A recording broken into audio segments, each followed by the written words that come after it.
Bener. Sekarang. Sekarang. Mantap gitu.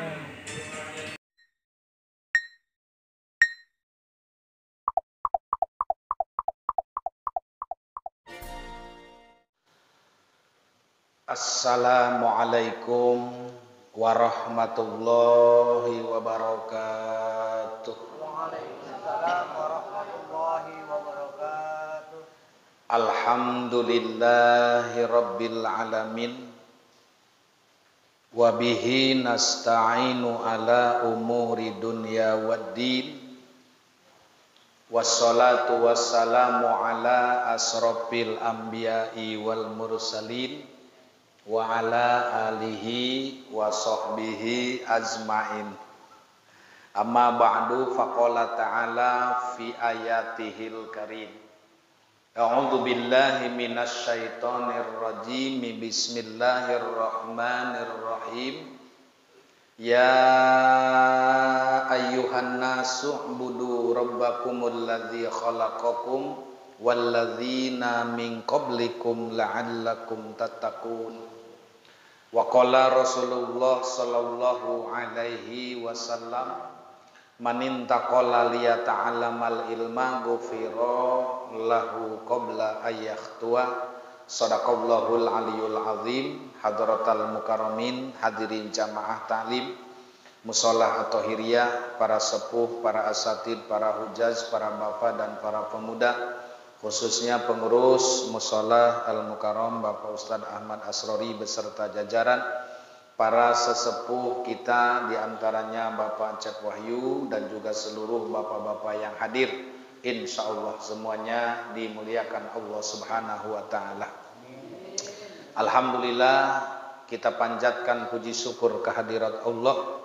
Salawat ma'asalam tercurah terlimpah selamanya keharibaan junjungan kita Nabi Muhammad, kepada keluarganya, para sahabatnya, para pengikutnya, dan kita semua umatnya amat sangat mengharapkan syafaat di yaumal jaza. Amin ya Allah ya Rabbal. Baik hadirin jamaah rahimakumullah, malam ini materinya fikih dalam kitab Fathul Qorib, yaitu di halaman 133 ya. Halaman 133, yaitu di paling atas, wasigotul istighfar. Karena kita kemarin membahas tentang bagaimana sholat istisqa ya. Bismillahirrahmanirrahim. Allahumma aftah alaina bihikmatika wansur alaina rahmataka ya dzal jalali wal ikram. Allahumma aftah lana bifutuhil arifin. Hadirin jamaah taklim rahimakumullah, ketika kita bicara tentang sholat sunnah, ada sholat sunnah musiman, ada sholat sunnah rawatib, ada sholat sunnah lisababin. Termasuk sholat sunnah minta hujan adalah sholat sebab kekeringan, sebab tidak ada air, sebab kemarau panjang, sebab orang-orang dan hewan membutuhkan siraman. Maka ada anjuran untuk melaksanakan sholat istisqa ya, sebagaimana kemarin dibahas, bukan cuma sekedar sholat, tapi juga diawali dengan puasa sebanyak 4 hari. 3 hari sebelumnya, yang keempat hari dengan dibarengkan pelaksanaan sholat istisqa. Dan bila mana tidak turun juga hujan dengan 1 kali sholat istisqa, maka diulang sholatnya, besoknya sholat lagi terus sampai turun hujan. Ya, jadi kalau minta jangan cuman sekali gitu maksudnya. Tapi berkali-kali. Kalau Allah diminta, lebih banyak diminta tentu lebih banyak senang. Tidak ada pusing dan jengkel. Beda jeung urang jelema, lamun loba dipenta pasti pusing jengkel. Ih, dia mah menta bae. Puyeng aing mah tuh. Puyeng urang makana hulu.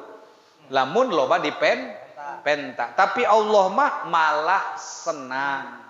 Karena tugas manusia memang minta. Yang menciptakan adalah Allah, tentu yang memberi segala kebutuhan juga adalah Allah. Makanya disebut di dalam doa iftitah, inni wajjahtu wajhiya lillazi fataras samawati wal ardh, bahwa segala sesuatu dihadapkan kepada Allah dan berserah kepada Allah. Inna sholati wa nusuki wa mahyaya wa mamati lillahi rabbil itu ya. Dan meminta kepada Allah tidak ada batas. Kalau minta kepada manusia ada batas. Disebutnya nista maja utama. Dihitung orang mah. Itu. Ai minta ke Allah mah terus ya, karena Allah juga menyuruh ud'uni astajib lakum. Mintalah kepadaku, aku yang akan mengijabah gitu ya. Nah, terus ketika udah sholat kemudian disunahkan khutbah. Siapa yang khutbah? Imam atau khotib ya. Khutbah itu hukumnya nadban sunnah ka khutbatil idain, sebagaimana orang khutbah di dua sholat Idul Fitri dan Idul Adha. Cuman bedanya kalau Idul Fitri, Idul Adha, sebelum khutbah sunnah membaca takbir. Allahu Akbar, Allahu Akbar, Allahu Akbar 9 kali dan 7 kali. Ya, tapi kalau khutbah salat istisqa itu diganti takbirnya dengan istighfar. Nah, jadi itu tadi wasigotul istighfar. Redaksi istighfar tersebut adalah Astaghfirullahal azim alladzi la ilaha illa wal hayyul qayyum wa atubu ilaih.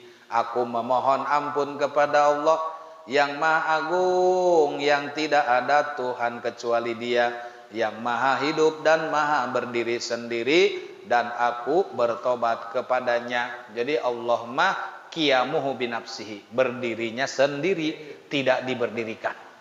Tidak butuh yang lain, tidak ada mandorot, tidak ada manfaat. Allah tidak ngambil manfaat, juga Allah tidak merasa mandorot dari setiap apa yang dilakukan oleh manusia. Untung mual, rugi mual. Rek ibadah, mual untung. Rek maksiat, mual darurat. Tapi maksiat dan ibadah balik tahum kepada urang kabeha. Urang nu ngalaksanakeun ibadah manfaat jeung urang nu ngalaksanakeun maksiat urang nu ngarasakeun akibat. Nah itu. Jadi buat Allah mah tidak ada manfaat, tidak ada darurat ya. Jadi istighfarnya itu. Kalaupun mau disingkat mungkin yang penting ke bawah lafaz Allahnya. Astagfirullah, astagfirullah, kenuka salapan kakarak. Ya alladzi la ilaha illa wal hayyul qayyum wa atubu ilaih. Wa takunul khutbatani ba'dahuma. Kedua khutbah itu harus dilakukan sesudah sholat. Ya, sholat dulu 2 rakaat baru disambungkan khutbah. Jangan khutbah dulu baru sholat. Jangan seperti sholat Jumat. Tapi harus seperti sholat Idul Fitri. Kan Idul Fitri sholat dulu baru khutbah. Kalau Jumat kan khutbah dulu baru sholat. Ya. Wa yuhawwilu khatibu ridaahu fayaj'alu yaminahu yasarahu wa alahu asfalahu. Nah, kemudian si khotib itu hendaknya khotib merubah letak selendang atau sorbannya. Bagian yang kanan dijadikan kiri. Nah, saya contohkan dulu di sini ya. Nah, jadi pakai sorban begini awalnya nih. Posisinya begini. Ya, posisi begini. Terus bagaimana dirubah sorbannya oleh khatib? Bagian kanan dijadikan kiri dan bagian atas dijadikan bawah. Nih, perhatikan. Ini kan di kanan. Kemudian ketika khutbah sunnah si khatib menggeserkan sorban. Jadi posisinya begini, jadi begini ditukar. Yang di kanan jadi di kiri, yang di atas jadi di bawah. Di bawah. Iya. Jadi intinya semua yang hadir pun mengikutin. Lamun make sorban. Atuh adi henteu mantep cicing bae ka padin. Lamun make ya ngikut. Yang ngikutin ya. Jadi tadinya di kanan posisi jadi sebelah kiri, yang tadinya di atas jadi di bawah, yang di depan jadi di belakang ya. Sementara hadirin juga dianjurkan berbuat hal yang sama. Lamun hadirina make sorban, lamun itu macicing bae. Ulah balik heula. Wa yukassiru minad du'a. Nah, jadi baik keras atau pelan, khatib dianjurkan untuk banyak berdoa di dalam khutbahnya. Jadi doa itu kan rukun yang kelima. Maksudnya pada saat rukun yang kelima si khatib memperbanyak doa.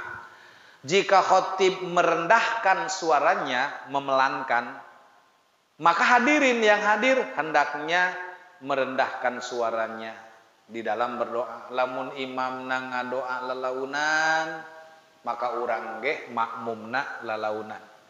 Iya, gitu. Lamun misalna Allahumma gfir lana ya ghafur amin. Allahumma gfir lana ya ghafur amin. Gitu sesuai. Sakumaha salat. Waladhdallin amin. Sarua. Tapi lamun waladhdallin amin. Pancen dia melelus amat atau kan nyesuaikeun imam lagi lelus. Gitu. Lamun lulus di lawan heuras bingung pan. Itu. Jadi orang mah kumaha nu dihareup. Nu dihareup imam pan. Lamun imamna kenceng, wah tuh kenceng deui. Nah, makana lamun ngadoa sesuaikeun jeung doana imam. Ya, lamun ustaz as ngadoa kenceng atuh padil amin ge kenceng. Tapi lamun doana sedeng deui, ulah ieu mah ngadoana sedeng ieu mah gogorowokan amin. Horeng mah yang geura anggeus. Komo lamun imamna ustadna ngadoa Allahumma deui. Pusing eta kadengena. Amin. Amin. Barang geus ngadenge robbana tah. Tereh cenah. Gitu. Ya. Jadi urang mah lamun ngadoa teh hayang geura robbana bae. Sebab lamun geus robbana atina pi dunya cek aceng tereh anggeus ya.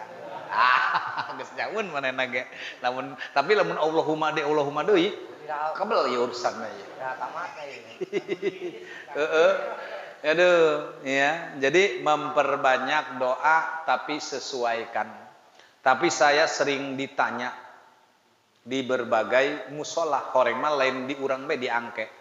Di Jalambar, di Kali Anyar, eta sarua adatna. Adat nu mana? Adat lamun aya nu salat imam baca Fatihah. Terus begitu waladhdallin eueuh nu amin. Ta eta dipertanyakeun. Tanya Mas saya, Kiai, itu bagaimana hukumnya imam baca Fatihah di maghrib, di isya, di subuh? Pan jahar tuh kenceng. Begitu waladhdallin tidak diaminkan. Hukumnya bagaimana? Atau hukum makruh baik karena hukumnya amin dalam Fatihah hukumnya sunnah. Berarti kalau dibalik sebaliknya daripada sunnah ya makruh. Ya, apa artinya makruh? Tidak suka. Makruh ya, tidak suka. Ya, jadi rada hewa benci tangarana makruh. Gitu. Nah, alasannya kenapa orang baca Fatihah kok tidak amin? Ini makmumnya patut dipertanyakan. Ya, supaya tidak salah paham. Nah, begitu dipertanyakan, kepada masyarakat kunaon dia lamun si eta ngimaman ku teu daek amin. Horeng jawabana eta ustadna horeng RT gara-gara bagi sembako teu rata. Sampai kana salat ka bawah-bawah. Walad dolin gitu amin. Inget we nah hatena lah aing teu dibere. Jadi teu amin, males lah cenah. Sehingga Allahumma hdina ge dina subuh teu amin deui bae. Waduh, gila bahaya urangnya manusia masuk pendendam. Ya, sampai dina urusan ibadah ge dibawa-bawa. Padahal ulah kitu eta mah neuk hewata, neuk teu hewata, wancina amin mace, amin bae. Dia mah buh kana salat-salat dicirikeun. Itu ya.